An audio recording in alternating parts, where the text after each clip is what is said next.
Hello all the ACCA students, I hope सबका results बढ़िया आया होगा, बट इट्स ओके अगर फेलियर भी आया है तो। क्यों भैया, मैं भी फेल हुआ हूँ। There are lot of the people fail because professional course में जब आते हैं ना, तब से पता होता है कि हाँ शायद फेल होने वाले हैं। अरे शायद क्या, कोई ना कोई स्टूडेंट कोई ना कोई सब्जेक्ट में कभी ना कभी तो अटेम्प्ट खाएगा। उसी को बोलते हैं कॉम्पिटिटिव एग्जाम्स, उसी को बोलते हैं प्रोफेशनल कोर्स। सर बट हम तो ACCA कर रहे हैं ना, वो तो इजी होता है, सबने बोला था। भैया वो सबने बोला है वो छोड़ दो, हकीकत मैं बताता हूं, बार बार बताते आ चुका हूं कि no it's not that much easy. This video is about all those students जिसने नेगेटिव रिजल्ट फेस करा हुआ है एंड उनको कुछ टिप्स एंड ट्रिक्स देने के लिए सर हम ये वीडियो बना रहे हैं, सो दैट आगे जाके अपकमिंग अटेम्प्ट में आपको ये फिर से देखना ना पड़ जाए।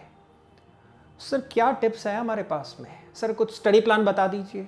स्टडी प्लान हम एक सेपरेट वीडियो में डिस्कस करेंगे कि आगे आने वाले 1-1.5 महीनों में आपको कैसे कितना समय स्टडी टेक्स्ट, एग्जाम किट और रिवीजन वगैरह को देना चाहिए।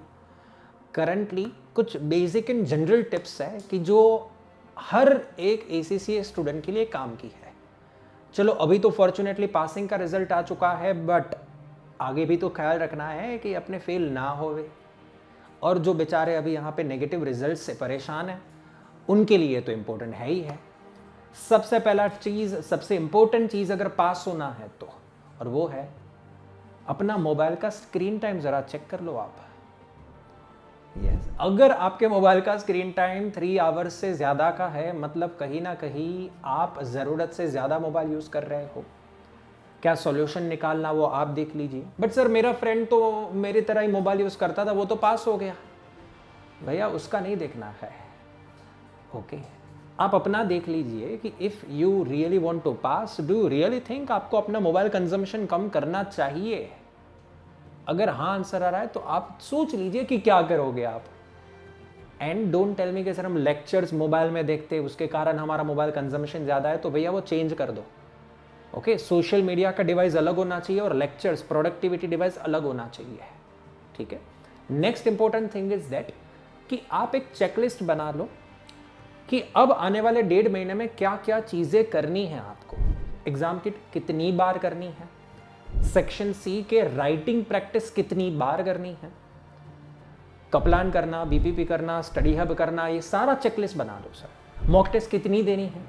जैसे जैसे आप हर एक टास्क कंप्लीट करते जाओगे वो चेकलिस्ट के सामने टिक लगा देना है, बस उतना सा चीज़ कर दो।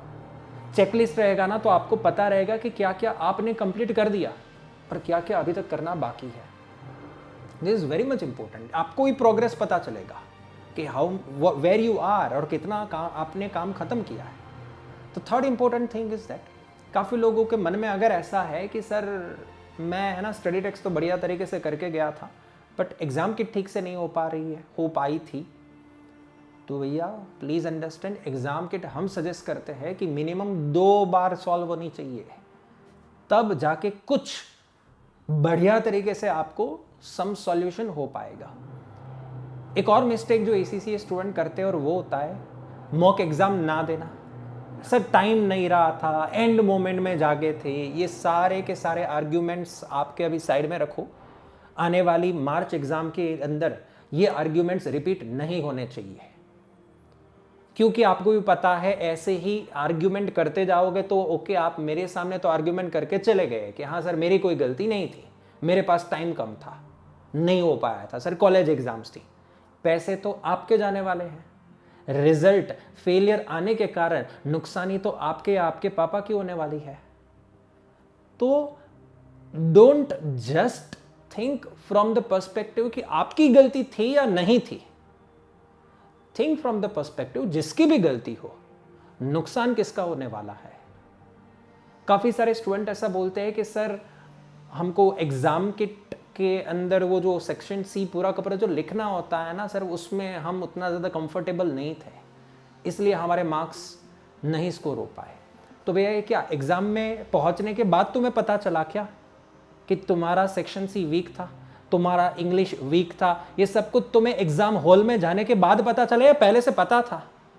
मेजोरिटी स्टूडेंट्स को पहले से पता होता है कि मेरा इंग्लिश अच्छा नहीं है, मैं जब कुछ लिखने बैठता हूं तो उतना अच्छा नहीं लिख पाता हूं, मैं जब सम सॉल्व करने बैठता हूं तो मेरी टाइपिंग स्पीड अच्छी नहीं आती है।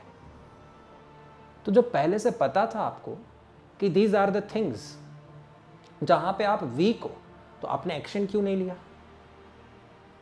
बस ये गलती है। तो अब ऐसी गलती रिपीट नहीं करनी है। फाइंड योर वीकनेसेस, कहाँ कहाँ पे आपकी वीकनेसेस हैं, उसके ऊपर मेहनत करना स्टार्ट करो। रही बात सर वो जो सेक्शन सी के सम्स कोई फैकल्टी करवा देते ना तो बढ़िया होता। फैकल्टी करवाएंगे कोई फ़ायदा नहीं होगा, आपको ही करना पड़ेगा, यह हकीकत है। हाँ, आप एक बार सेक्शन सी का सम सॉल्व कर दो, फिर इवेल्युएशन करने के लिए फैकल्टी को दो ना जरा, ठीक है, कौन मना कर रहा है? So that's how it should be done. अभी के लिए सर अपकमिंग 48 आवर्स के लिए दीपन सर आपके लिए लेके आए हैं free doubt solving study plan sessions. मैं लिंक डिस्क्रिप्शन में डाल दूंगा। अगर आपको आने वाली मार्च अटेम्प्ट के लिए कोई भी गाइडेंस चाहिए, अगर आपको कोई भी चीज़ के अंदर क्वेरी है, आप दीपन सर के साथ 1-on-1 स्टडी प्लान या डाउट सेशन बुक कर लीजिए। आपको फ्री में मैं गाइडेंस दूंगा। आपको पीएम में क्वेरी है, एफआर में है, एफएम में है, एसबीआर में, जिसमें भी आपका अटेम्प्ट लगा हुआ है, आप आके दीपन सर को बताइए फ्री में। 2. Connect with me. You can either contact us in a WhatsApp number given below, or you can directly book a one-on-one counseling session with Deepan sir. I hope you all got the idea, students. आप ऐसी mistakes नहीं करोगे और इस तरीके से आप आगे प्रिपरेशन करोगे, मैं गारंटी देता हूँ कि आप 110% पास होगे। बट एक चीज़ मुझे आपसे कमिटमेंट के तौर पे चाहिए, एंड वो है आपका हार्डवर्क एंड आपका डेडिकेशन। अगर आपने लास्ट अटेम्प्ट में 5 घंटे घर पे पढ़ाई कर रहे थे फिर भी नहीं हो पाया, increase your hard work, now give your 7 hours 8 hours. सीधी सी बात है, हर एक स्टूडेंट का अपना अपना ग्रास्पिंग होता है। कोई बच्चे के 5 घंटे की मेहनत पे भी पास हो जाते हैं, तो कोई बंदे को 8 घंटा मेहनत करना पड़ेगा फिर जाके वो पास हो पाएगा। तो we have to accept that reality. दूसरे लोग क्या कर रहे हैं, कितनी मेहनत कर रहे हैं, उससे फर्क नहीं पड़ता। I hope you got the idea student. See you in the next video. तब तक के लिए शुक्रिया, बाय बाय।